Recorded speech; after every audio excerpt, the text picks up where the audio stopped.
Hello, my friends. It's David Ault, and I want to welcome you to a little bit of a late edition of The Gathering for this week. That is, if you watch these in real time.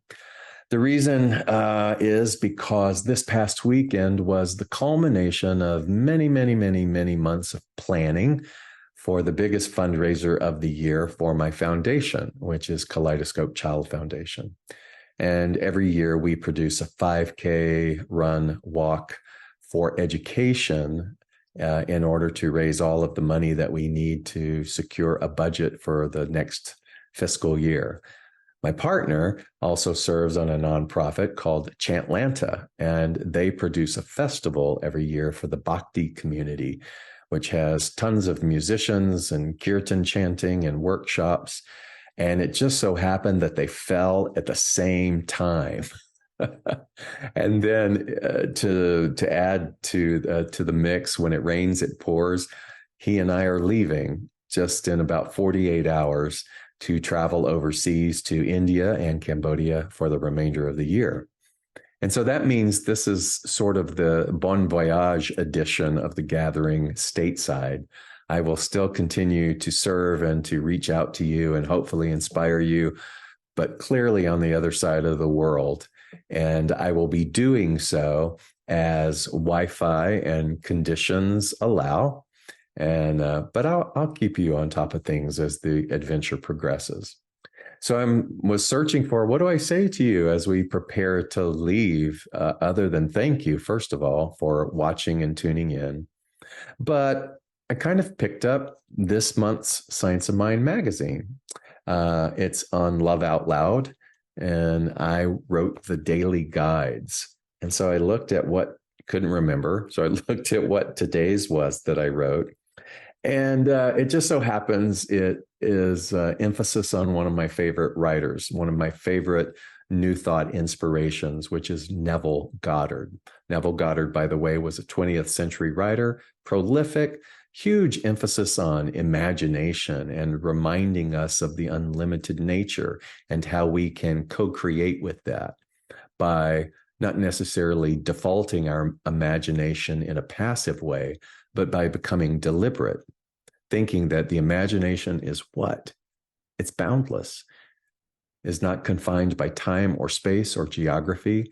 When you get deliberate with it, meaning you become devotional in the way that you paint the mental picture of the desire or the feeling, that according to cause and effect, this particular spiritual principle or law reciprocates and matches what it is that we become devoted to.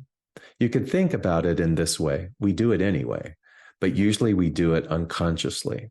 Usually we're walking around focusing on all of the things that don't work, on all of our neuroses, on all of our disappointments, on all of our concerns, our anxiousness and our worries about what other people think about us or how we're not measuring up. We dwell on those things, and in that dwelling reciprocation or the magnetism of what we dwell on, we just keep getting more and more of the same. So it's sort of like a self-fulfilling prophecy.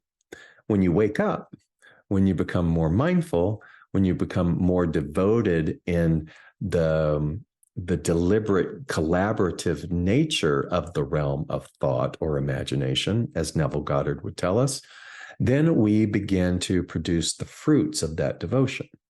And so we close our eyes, we take deep breaths, we practice quieting and getting still and beginning to conjure, I love that word, conjure up the feeling of how we want to feel, the safety that we want to feel, the satisfaction that we want to feel, the love that we want to feel. And we get to play around with all of the senses and the unlimited availability within the imagination to take what is in the formless and bring it into form. And I don't know if you and I remember that consistently enough, because it's always there.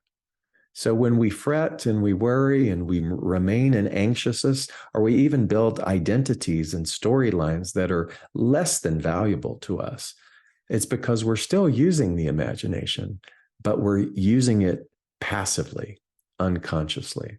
So Neville devoted much of his teaching career into reminding us of the power of imagination. Neville Goddard was inspired by William Blake. William Blake was a 19th century Renaissance man who was a painter and a poet and a visionary and a calligrapher and just so many, many talents. And it was Blake who coined something called the Four Mighty Ones. He was really talking about the human psyche and his understanding of how you sort of explain what goes on inside a sentient being. He called it the Four Mighty Ones. But Neville got inspired by Blake's writing, particularly about the Four Mighty Ones, and he offered something, a wonderful perspective that I thought I could leave you with and encourage you to please continue to practice or revisit if you're not doing it on a regular basis. So, ready? The Four Mighty Ones. So in the magazine this month, I wrote that you want to then, first of all, start with the idea that your life is sort of like a play or a drama, and a good drama, not soap opera, but Shakespeare, let's say. So there's quality to it, the drama of life. And if that matches Blake's explanation of the psyche of us, how do you break that down? What are the four mighty ones or the four components? So first is the producer. First, you got to have a producer. Neville said that the role of the producer is someone who decides on the theme. What does that mean? It's like deciding that you want to be happy. It's like deciding that you want a career in medicine or to be a veterinarian or something like that. It's deciding that you want to find intimacy and love in your life. So the producer decides. So if we're going to do it deliberately, the part of you that is the producer wants to decide what about the quality of your life. It's the first of the four. So the producer, and we all have all of these. So if you have the role of the producer and you get to decide, you get to take back your power and you get to decide what is the quality of life that you want to decide to conjure through the use of your imagination. I've decided many different things, to be quite frank, and that's really perfect because we're evolutionary beings, and our decision points or our devotion shifts and changes as we change, as we evolve. And so there were many times that the theme of what I wanted to have in my life was usually centered around success or love and things like that. And that's because that's where I was at in my life. So I have to speak from where I am right now. And guess what? The producer in me wants to decide the drama or the play to be about now. It's about freedom. I have decided that above all else, I want to experience freedom within. Freedom within. That frees up everybody else on the outside of being responsible. And it brings all of the responsibility and the deliberateness and the collaborative and the conscious use of my imagination solely back into here. I want to be free. And freedom is not based upon things. It's not based upon success. It's not based upon whether or not I can, be loved by many or a few. It's based upon a practice and a shift in my consciousness of letting go story and identity and wounding and need and justification and retaliation and all the kind of stuff that we accumulate. So in order to be free, I'm practicing dissolving all those things. But the producer in me has decided that what I want the play to be about is being free. So next, then, if the producer has decided that, the second is the dramatization of the theme by the playwright. So someone's got to come in to the psyche and create the script. And so you are also the playwright. And so in the role of the playwright, this is one of my favorite things. Only concern yourself by writing the final chapter or the closing of the play. And in the final chapter or the closing of the play, you bring it all together to the crescendo of what it is that you initially desire. So if it is success, if it is love, then what would the playwright depict in the closing chapter? You'd be writing about finding those things, feeling those things, experiencing those things. So as the playwright in my version, the final chapter would be that I arrived into a state in consciousness where I could be in any situation, anywhere in the world, any situation, anywhere in the world, and I could not be void of or separate from freedom. That's the being in the world, but not of it. That is being the calm in any human storm. And so my playwright chops would go in crafting and designing what that would look like. And you would also do that in the realm of your imagination, or you could do that tangibly as well. But I would begin to feel what it would feel like to mature into that and to grow into that. The third part is the director. So you're also the director. And the director's job is to assure that the actor, which is also me, remains faithful to the script.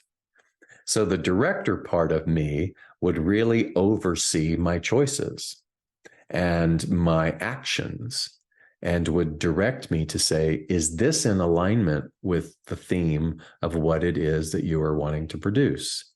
Is this matching the script that you are writing in the realm of your imagination? Is the actor in harmony with those two things? And so I have to direct myself into staying faithful and focused and in alignment with what it is that I'm saying that I'm wanting to do. So there's a congruency there. There's a sincerity there. There's an integrity, a combined wholeness in remaining faithful to the mission of the theme of the drama. And then lastly is the actor themselves, the vehicle that guides. So this skin suit called David in this particular drama now guides all of those things. I'm the hands and the feet of those things that guides the imagination in the enactment of the wish fulfilled by cooperating with bringing that theme that the producer decided on into reality. So I am cooperating in bringing the reality of freedom into this plane of existence. Isn't that cool when you can kind of sit with that, when you can decide what your theme is and then break it down into all the different four mighty ones within your life? So, then I'm choosing to be free, not to be famous, not to be wealthy, not to be this, not to be that, but to be free. Because above all else, I cannot think of anything greater than that. As we leave in a couple of days, one of the first things that we do is we're going to be entering into a 10-day silent Vipassana training in a place called Bhopal, India. I might have mentioned that in one of the previous recordings. And I'll get to practice my theme. I'll get to practice my play. I'll be the producer, and I'll be the playwright, and I'll be the director and the actor in that activity, making sure that when any thought comes in that is not of my highest and best, to not hold on to it, to not push it away either, but not to hold on to it or identify with it or try to take it to some imagined conclusion. I'm going to treat all thought, this is my intention, this is the play, And it's my responsibility to do the best that I can to treat breath and thought the same. Don't hold the breath, so I'm not going to hold the thought.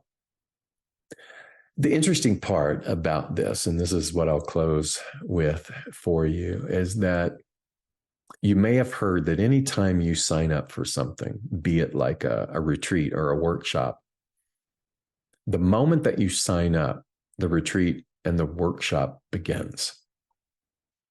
And so what I've noticed is that freedom brings up everything unlike itself. That coincides with my favorite quote, which comes from A Course in Miracles, which says, love brings up everything unlike itself.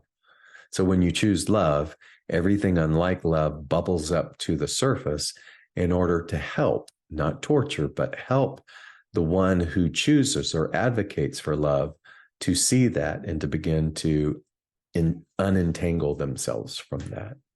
And so it's the same with me choosing freedom. Everything that feels burdensome or the opposite of freedom has been bubbling up big time. Concerns, travel concerns, financial concerns.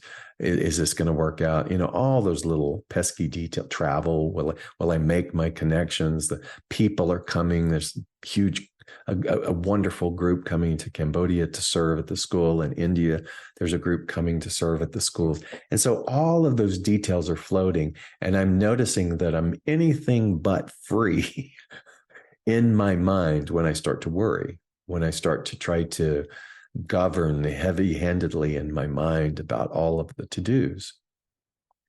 And so choosing freedom, everything unlike freedom has been bubbling up on overdrive. And I noticed yesterday when I tried to rest just for a little bit, how overwhelmed my mind was about how I didn't do this right, and I didn't do that right, and I screwed up this, and I screwed up that. And that's typically there from time to time, like everybody else, but it was on overdrive. But interestingly, I just noticed it, and I didn't try to push it away, didn't reach for my phone to try to distract myself. I just watched it, and I just did my best not to hold on. So I hope that any of these things that I have laid out, whether it's those four dynamics, whether it's a rekindling of a beautiful relationship with your imagination, or whether or not it's just practicing not holding on to thought, that you find inspiration in this gift. And I just want to thank you from the bottom of my heart for the beautiful people who come here week after week, the people who find me now and again. And I'm excited, and I hope you'll stay tuned to see what it evolves and transpires as I bring you messages from those beautiful countries overseas. Until then, safe travels and bon voyage to me, and safe travels to you. And may you find a theme that delights and inspires you, that you can dive into your imagination and put those things into place right here and right now. I love you so much. Take care. Blessings.